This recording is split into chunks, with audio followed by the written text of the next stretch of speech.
तो क्या भ्रष्टाचार की जड़ें मुख्यमंत्री के आंगन में है? ये मैं नहीं कह रहा हूं, ये बीजेपी के राज्यसभा सांसद डॉक्टर किरोड़ीलाल मीणा ने गंभीर आरोप लगाए हैं।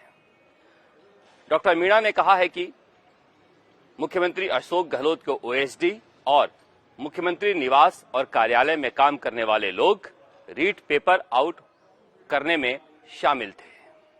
यह जांच कौन करेगा? यह जांच एसओजी तो कर नहीं सकती है।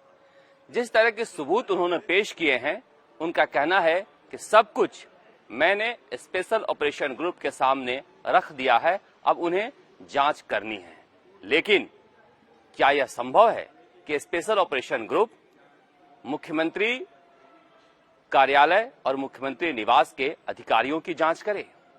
जब वह राज्य मंत्री और तत्कालीन कैबिनेट मंत्री से पूछताछ करने की हिम्मत नहीं जुटा पा रही है, तो फिर मुख्यमंत्री निवास के अंदर किससे जांच करेगी और क्यों जांच करेगी? हमारे सूत्रों के अनुसार सरकार अब इस बात पर मंथन कर रही है कि रीट परीक्षा ही रद्द कर दी जाए। कल हाईकोर्ट में सुनवाई है। सरकार को ऐसा लगता है कहीं सीबीआई जांच न हो जाए। अगर सीबीआई जांच हुई तो सरकार पर आंच आ सकती है और सरकार लड़खड़ा सकती है। इसीलिए कहा जा रहा है कि पहले इस तरह का विचार था कि जालौर, सिरोही, सवाई माधोपुर, बाड़मेर, जयपुर, इन जगहों पर रीट परीक्षा रद्द कर दी जाए, मगर अब कहा जा रहा है कि सरकार इस बात को लेकर मंथन कर रही है कि रीट परीक्षा ही रद्द कर दी जाए, क्योंकि जिस तरह से इनपुट आ रहे हैं चौंकाने वाले हैं। अकेले जालोर में कहा जा रहा है कि 600 से ज्यादा लोगों के पास पेपर पहुंचे थे और आखिर में तो ये हालत हो गई थी कि राजू नाम के ठेकेदार ने मुफ्त में ही पेपर देना शुरू कर दिया। शुरू में तो वो 13 लाख 14 लाख में बेच रहा था और कहा जा रहा है कि मुफ्त में ही पेपर बांटना शुरू कर दिया। आओ और ले जाओ, जब टीचर बन जाओगे तो फिर पैसा दे देना। अभी तक इस तरह की बातें छनकर सामने आ रही थी कि 72,000 लोगों को 135 से ऊपर अंक आए हैं। अब डॉक्टर किरोड़ीलाल मीणा कह रहे हैं कि करीब 1.25 लाख लोगों के नंबर 140 से ज्यादा आए हैं। ऐसे में पोस्ट ही ये 33,000 है। अगर 33,000 पोस्ट है तो क्या लॉटरी निकलेगी नौकरी देने के लिए? अगर लॉटरी निकलने वाले हालात हैं तो फिर रद्द क्यों नहीं किया जा रहा है? जहां तक गरीब बच्चों की बात है, उसके लिए भी उन्होंने कहा कि सरकार इसकी भरपाई करे। जो शिक्षा के ऊपर उन्होंने खर्च किया है उसकी भरपाई सरकार करे, 80,000 प्रति छात्रों को दे। ये सारी बातें तो हो गई रीट को लेकर, क्योंकि जिस तरह की बातें उन्होंने कही है निश्चित रूप से गंभीर आरोप हैं कि रात के अंधेरे में शिक्षा संकुल का ताला खोला गया और वहां से पेपर निकालकर 2 दिन पहले ही कई जिलों में भेज दिया गया। अगर 2 दिन पहले ही कई जिलों में ये पेपर चले गए हैं तो कहां कहां नहीं बटे होंगे।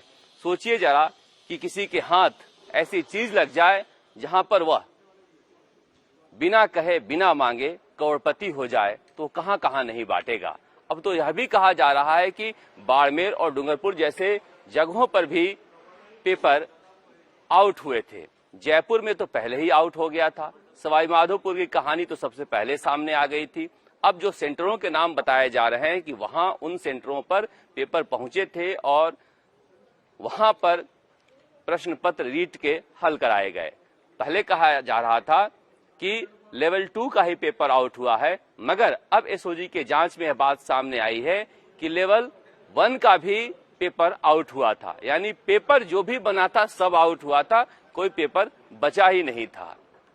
रीटोत्सव चीटोत्सव में बन गया था और अब जब इस तरह के हालात हैं तो रद्द करने के अलावा क्या उपाय है? अब सरकार होटल में गई है। कहा जा रहा है कि होटल में जाने के पीछे भी ये बड़ी वजह है कि कहीं न कहीं मुख्यमंत्री अशोक गहलोत को लगने लगा है कि अब जांच की आंच मुख्यमंत्री के दरवाजे पर आ गई है। विधायकों को बटोरना होगा, क्योंकि अगर सरकार फंसती है तो विधायक ही उबारने के काम आएंगे। इसीलिए वहां पर बुलाया गया है। निश्चित रूप से पहले के 2 बगावत के समय सरकार जो फंसी थी उससे ज्यादा गंभीर मामले में इस बार फंसी हुई है। भ्रष्टाचार का ऐसा मामला है कि डॉक्टर किरोड़ीलाल मीणा कह रहे हैं कि मुख्यमंत्री अशोक गहलोत जी कंबल ओढ़कर घी पीते हैं।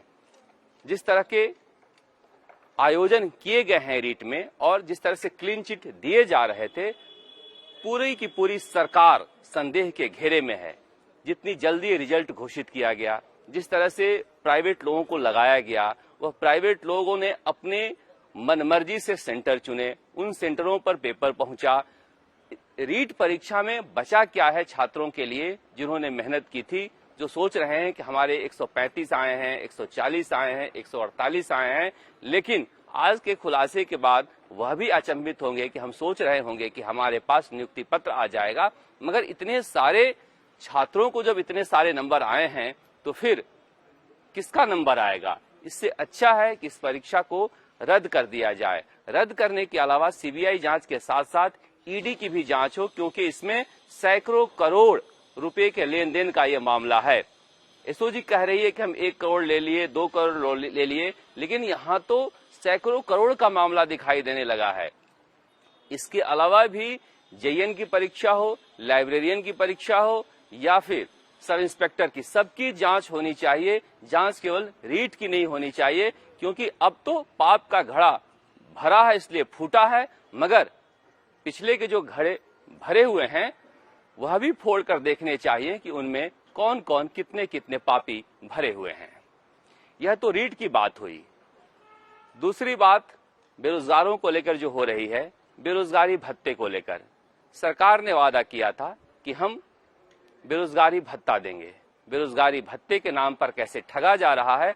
अब कहा जा रहा है कि 4 घंटे की नौकरी कीजिए आप किसी सरकारी दफ्तर में तो हम आपको बेरोजगारी भत्ता देंगे। आप अगर रोजगार कार्यालय जाएं, वहां पर वैसे आपको बेरोजगार मिलेंगे जो गरीब हैं, शहर में रहकर पढ़ाई करते हैं, जिन्हें पढ़ाई करने के लिए बेरोजगारी भत्ते की जरूरत है। अब 1 साल के लिए कोई 4 घंटे किसी दफ्तर में गुजारेगा तो पढ़ेगा क्या और फिर वो तैयारी क्या करेगा, और 1 साल बाद 2 साल बाद बेरोजगारी भत्ता बंद हो जाएगा तो फिर वह कहां जाएगा। तो निश्चित रूप से धोखा देने के लिए बेरोजगारी भत्ते का सिगुफा छोड़ा गया था। 2 साल देने के बाद इसे बंद कर दिया गया है। अब कहां तो 3 लाख का दिया जाना था और 11,000 आए हैं लेने के लिए, तो समझा जा सकता है कि सरकार ने किस तरह का धोखा किया है। अब सियासत पर आ जाते हैं। सियासत में जिस तरह के हालात चल रहे हैं आप देख ही रहे हैं। सतीश पूनिया की गाड़ी पर पथराव हुआ, गोविंद सिंह डोटासरा के घर के बाहर नाथी का बाड़ा लिखा गया। सियासत में खास करके लोकतंत्र में इस तरह के घटनाओं की जगह नहीं है। काले झंडे दिखाए जाते हैं मगर पथराव अच्छी बात नहीं है। उधर पंजाब में कांग्रेस के पूर्व राष्ट्रीय अध्यक्ष राहुल गांधी ने चरणजीत सिंह चन्नी को मुख्यमंत्री का चेहरा घोषित किया है। साथ ही यह भी कहा है कि सरकार बनेगी तो नवजोत सिंह सिद्धू बहुत महत्वपूर्ण पद पर होंगे, उनकी खूब चलेगी। कौन सुनता है राहुल गांधी की। यहाँ पर भी जब सरकार बनी थी तो यही बोले थे कि हम 2-2 मुख्यमंत्री बनाकर भेज रहे हैं, और सचिन पायलट चपरासी जैसा बनकर रह गए थे यहाँ पर, जिसकी वजह से उन्होंने बगावत की। अगर यह स्थिति सचिन पायलट की यहाँ पर कर सकते हो कि उन्हें महत्वपूर्ण पद मिलता, उनकी चलती, तो इस तरह के हालात नहीं होते। इसलिए अगर सियासी नजरिए से देखें तो राजस्थान का पिटा फॉर्मूला पंजाब में राहुल गांधी ने प्रयोग में लिया है।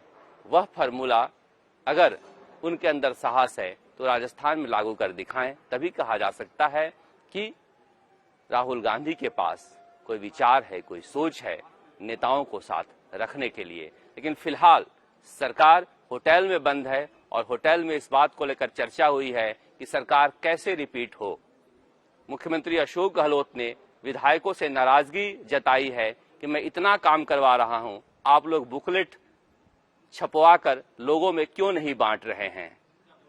जब विधायक बुकलेट बांटने जाएंगे तो जनता पूछेगी कि नौकरियों का क्या हुआ, जो पेपर आउट हुआ है उसका जिक्र इस बुकलेट में है या नहीं। और आखिरी बात, पहले 3 विधायकों को दिया गया था वाई श्रेणी की सुरक्षा, अब 6 सलाहकारों को भी दे दिया गया। इनको किससे खतरा है समझ में नहीं आता। ये खाली घूमे भी तो कोई पूछने वाला नहीं है। अब खुश करने के लिए जनता की गाढ़ी कमाई ऐसे नहीं खर्च करनी चाहिए, क्योंकि बेरोजगार छात्रों से 750 रुपए में आपने फॉर्म भरवाए हैं और ऐसे पैसे बटोर कर वाई श्रेणी की सुरक्षा ऐसे ऐसे विधायकों को दे रहे हैं जिन्हें कोई पूछने वाला नहीं है। यह जनता के पैसे की बर्बादी है। मगर छात्रों के, बेरोजगारों की पसीने की बर्बादी न हो, इसलिए गहलोत सरकार को तुरंत रीट परीक्षा रद्द कर सीबीआई जांच की सिफारिश करनी चाहिए, क्योंकि आरोप अब उनके आंगन में जड़े गए हैं। राजस्थान तक के लिए जयपुर से शरद कुमार।